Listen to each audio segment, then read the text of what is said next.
Ads లేకుండా latest episodes చూడండి.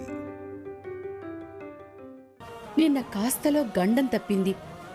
లేదంటే నీ పరిస్థితి ఏమయ్యేదో చెప్పు.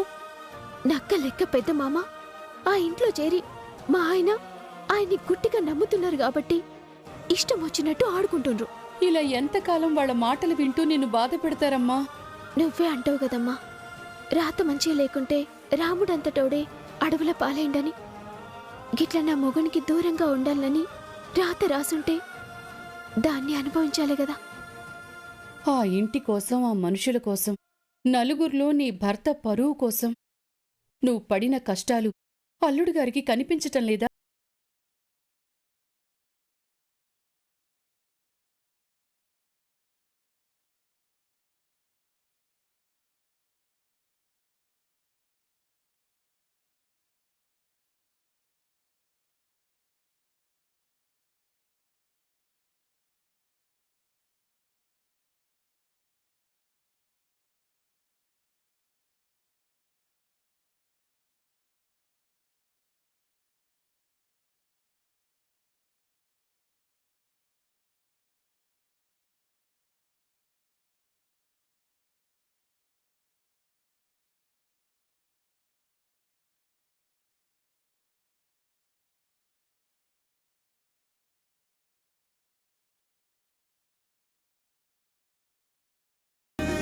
నా గురించి ఆలోచించు విడిచిపెట్టి నువ్వు నిమ్మలంగుండమ్మా.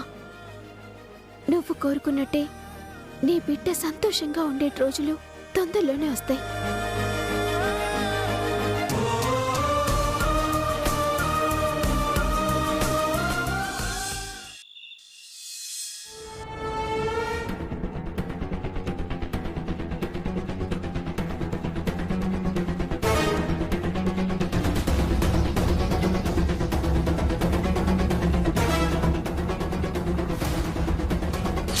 నీ మాటే వేదం అనుకుంటున్న నా మొగునికి చిన్నత్త గురించి చిన్నింటి గురించి చెప్పిందనుకో, మళ్ళా జీవితంలో నీ మొహం చూడు.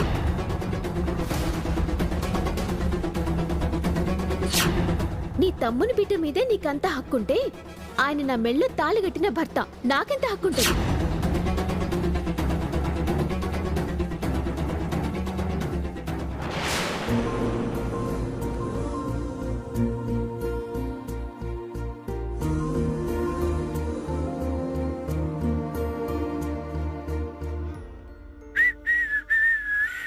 La la la la la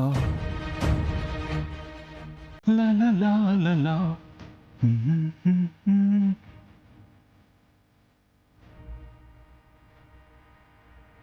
ఏంటి సాన్వి, టాబ్లెట్స్ వేసుకున్నట్లేవు? ఏమైంది? టాబ్లెట్స్ అయిపోతున్నాయని 4 రోజుల నుంచి చెప్తున్నాను, తెచ్చావా? ఉన్న ఒక్క టాబ్లెట్ ఉదయమే వేసుకున్నాను. ఇప్పుడు వేసుకోవడానికి టాబ్లెట్స్ ఏం లేవు. నువ్వేమో పనికి వెళ్ళమంటే వెళ్ళవు. నేనింకా ఎంతకాలం అని ఇలా ఓపిగ్గా ఉండాలి? ఏం నీ ఉద్దేశం? నేనేమన్నా పని చేయనని చెప్తున్నానా?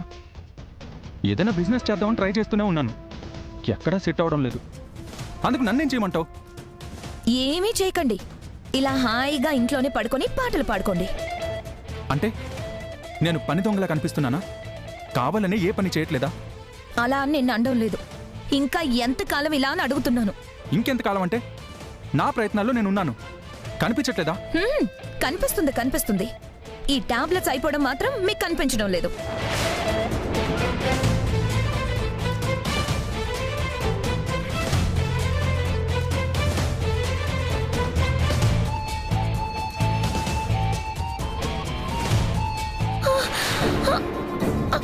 అమ్మా! సన్వి, సన్వి, సన్వి, సన్వి, ఏమైంది? సన్వి, సన్వి, ఏమైంది? సన్వి, సన్వి, సన్వి, సన్వి, సన్వి, ఏమైంది? సన్వి, ఏమైంది? ఏమైందమ్మా? ఏమైంది? ఏమోనమ్మా, ఉన్నట్టుండే కడుపు నొప్పి వస్తుంది. టాబ్లెట్స్ ఎక్కడ?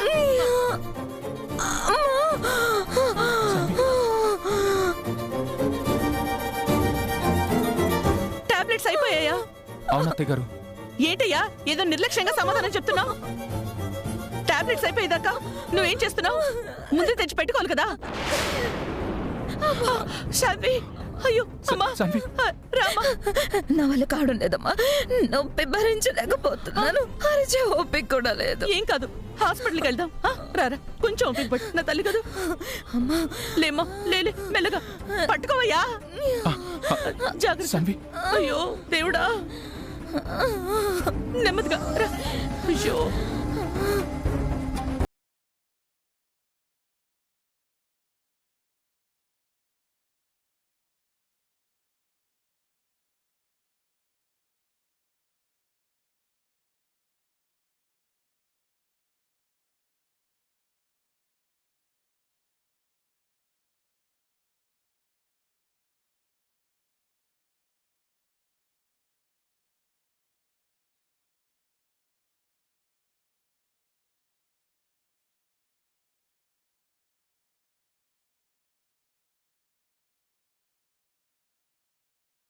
భగవంతుడా, నా బిడ్డకి ఏం కాకుండా చూడు తండ్రి.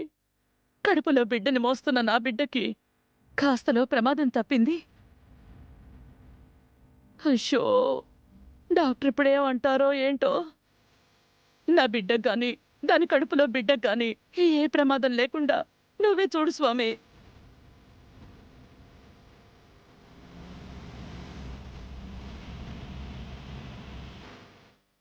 అల్లుడు గారు, మీరేం భయపడకండి. నా బిడ్డకి ఏం జరగదు. ఆ దేవుడు చల్లగా చూస్తాడు.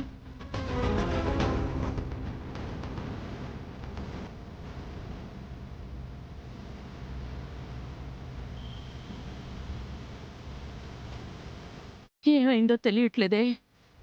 ఛ! ఈ డాక్టర్ గారు వచ్చి ఏదో ఒకటి చెప్పేంత వరకు నేను ప్రశాంతంగా ఉండలేను.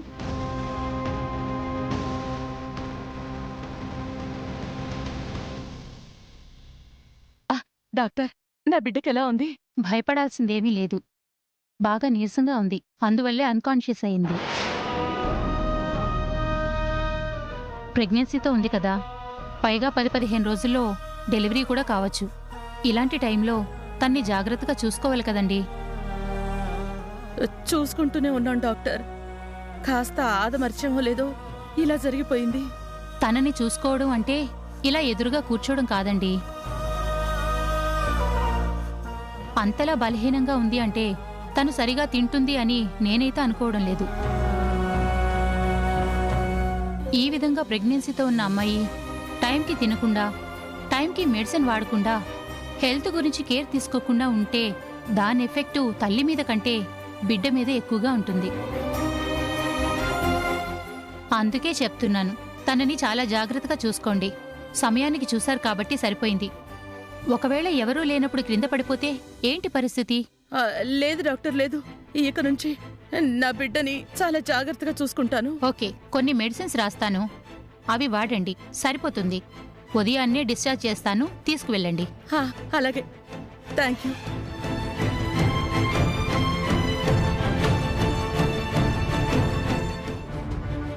అల్లుడు గారు, చెప్పానా ఆ దేవుడి దయ వల్ల శాన్వికేమీ కాదని? మీరేం దిగులు పడకండి. కాకపోతే ఇక నుంచి చాలా జాగ్రత్తగా చూసుకోవాలి. నేను కూడా చూసుకుంటాను అత్తయ్య. కాకపోతే నేను లేనప్పుడు మీరు కొంచెం తన్ని జాగ్రత్తగా చూసుకుంటే బాగుంటుంది.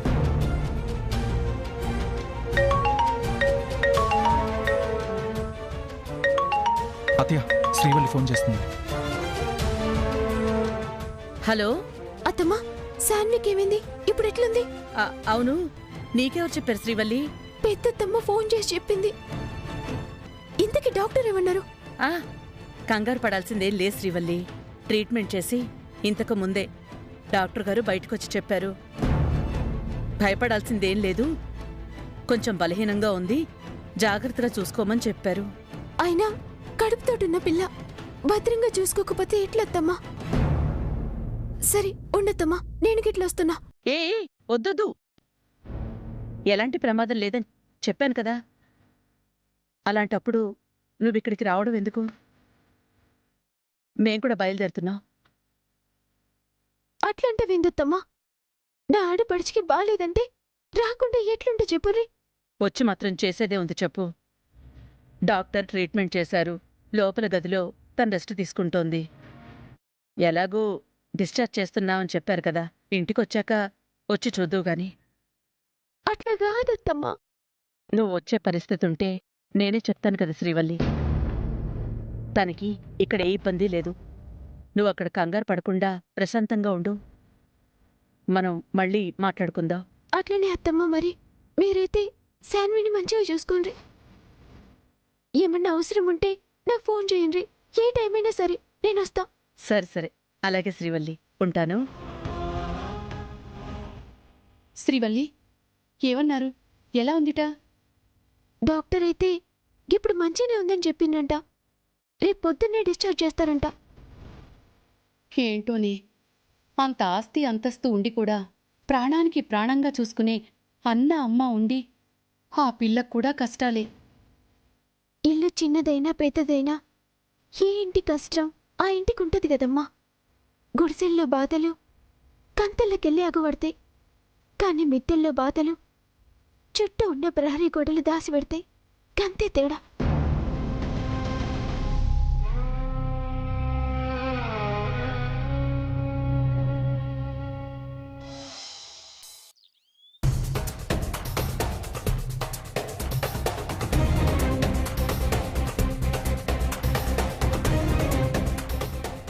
అబ్బాయి ఆవేశంగా ఉన్నాడు.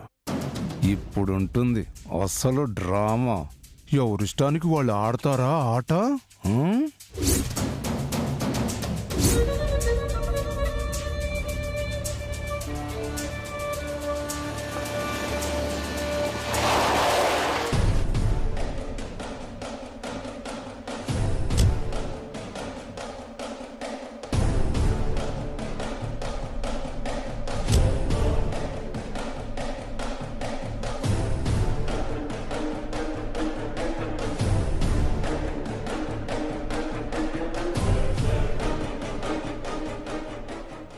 ఏంటమ్మా, ఎందుకిక్కడే ఆగావు? అవుట్ హౌస్కి. ఈ పరిస్థితుల్లో అక్కడ ఎట్లుంటావు? ఇంట్లో ఉంటే కళ్ళ ముంగటుంటావు. జాగ్రత్తగా చూసుకోవచ్చు. అవునమ్మా, నీకు డెలివరీ అయ్యే వరకు జాగ్రత్తగా ఉండాలని డాక్టర్ గారు కూడా చెప్పారు కదా. కానీ ఇంట్లోకి మీ అన్నయ్య వద్దన్నాడని ఆలోచిస్తున్నావా? అవునదినా, అంత గొడవ జరిగాక మళ్ళీ నేను ఇంట్లోకి వస్తే అన్నయ్య కోప్పడతాడు.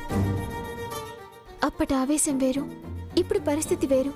నువ్వున్న ఈ పరిస్థితిలో కూడా ఆయన అట్లంటారని నేను అనుకుంటలేను. అవునే, కడుపుతో ఉన్న చెల్లెలు బాధపడినా పర్వాలేదని ఎలా అంటాడమ్మా? నేను మాట్లాడతాను కదా, పద. నువ్వున్న ఈ పరిస్థితుల్లో ఇంట్లో ఉండుడే మంచిది.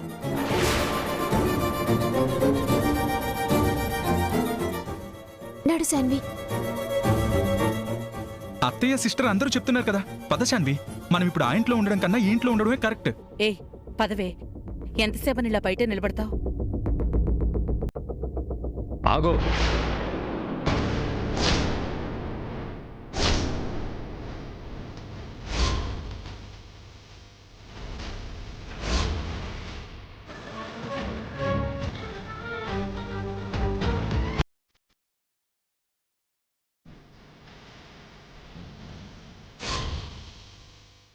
అమ్మా, అవుట్ హౌస్లో ఉండాల్సిన వాళ్ళు ఈ ఇంట్లోకి ఎందుకు వస్తున్నారు?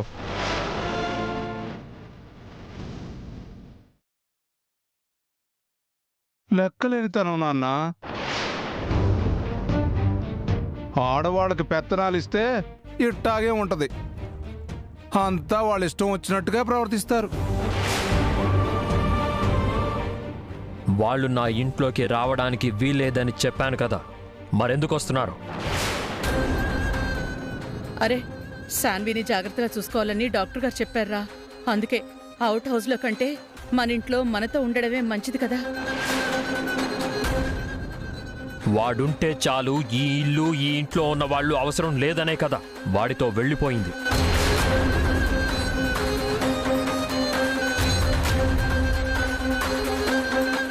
మనల్ని కాదని వెళ్ళినా నీ మాట కాదనలేకే కదమ్మా అవుట్ హౌస్లో ఉండడానికి ఒప్పుకున్నాను.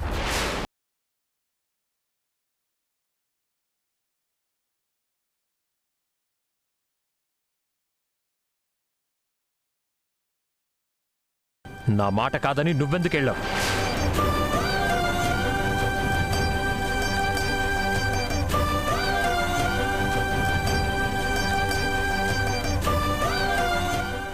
కూతురు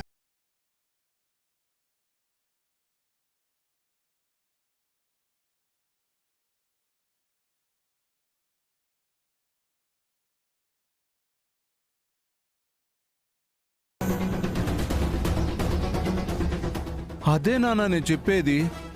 వాళ్ళ బతుకు వాళ్ళు బతుకుతున్నారని వదిలేయకుండా చిన్నగా వాళ్ళని కూడా నీ మాట కాదని ఇంట్లో తెచ్చి పెట్టాలని చూస్తుంది.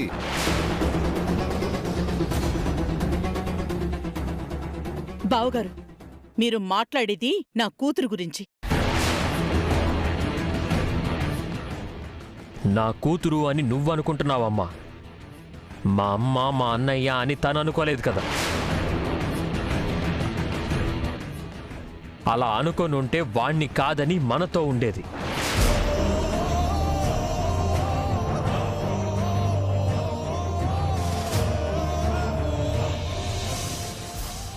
దర్జాగా ఈ ఇంట్లో ఉండకుండా ఒక పూటకి మెడిసిన్స్ కూడా తీసుకురాలేని వాడితో ఉండటానికి ఇష్టపడి వెళ్ళిపోయింది. తన గురించి ఇంకా ఆలోచిస్తావేంటి?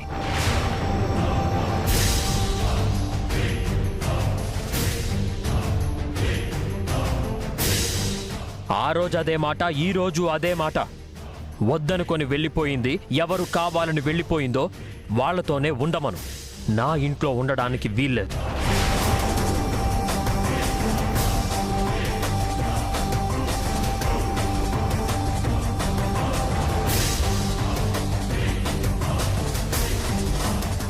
అలా అంటే ఎలా సార్? ఎంతైనా మీ చెల్లెలు, పైగా గర్భవతి. గుండెల మీద పెంచుకుంటే నా గుండెల్ని తన్ని వెళ్ళిపోయింది. ఒక అనామకుడి కోసం తనే మమ్మల్ని వద్దనుకుంది. అలాంటప్పుడు ఈరోజు కావాలని ఎలా అనుకుంటాం?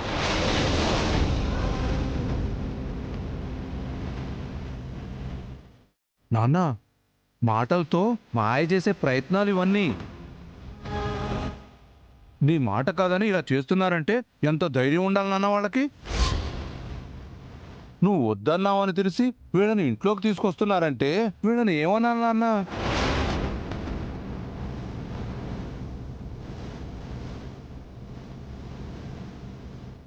అనడానికి ఏమీ లేదు. కట్టుకున్న భార్యని కాపాడుకోలేని అలాంటి వాణ్ణి ఇష్టపడినందుకు రూపాయి సంపాదించాలి అన్న ఆలోచన లేకుండా బతికే వాడితో కలిసి బతకాలి అనుకున్నందుకు బతకనివ్వు. వాడితోనే బతకనివ్వు.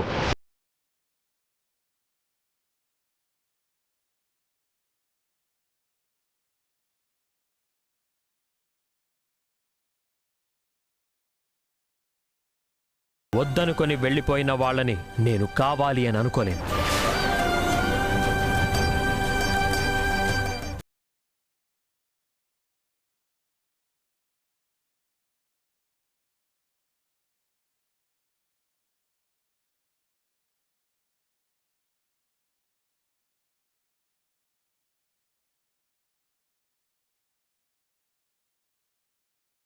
ఏదో ఒకటి చేయాలి.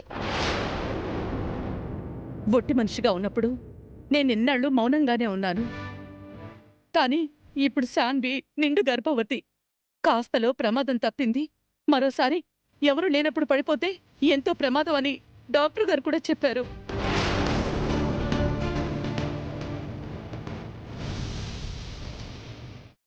ఏంటి వీడు మెత్తబడేలా ఉన్నాడు?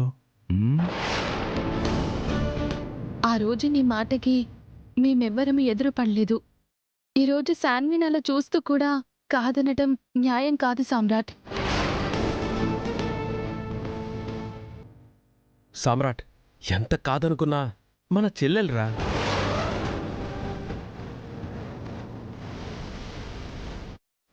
ఎలాంటప్పుడు కూడా క్షమించకపోతే ఇంకెప్పుడు క్షమిస్తావురా? మనం బాధపడిన మాట నిజమే. అలా అని శాన్వికి మనందరం ఉండి కూడా తను అలా బాధపడుతుంటే చూస్తూ ఊరుకోవడం కరెక్ట్ కాదురా.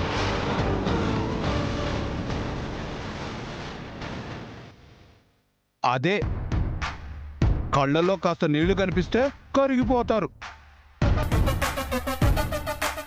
కానీ వీడలా కాదు. ఏ తప్పు చేయడు, తప్పు చేసిన వాళ్ళని క్షమించడు.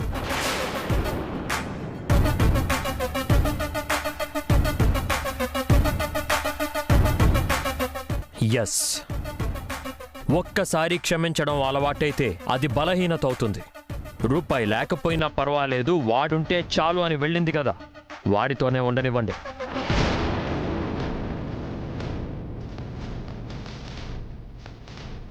సరే మేడం, నాకు పనుంది, నేను వెళ్ళాలి. మీ ఫ్యామిలీ విషయంలో నేను ఇంకేం మాట్లాడతాను?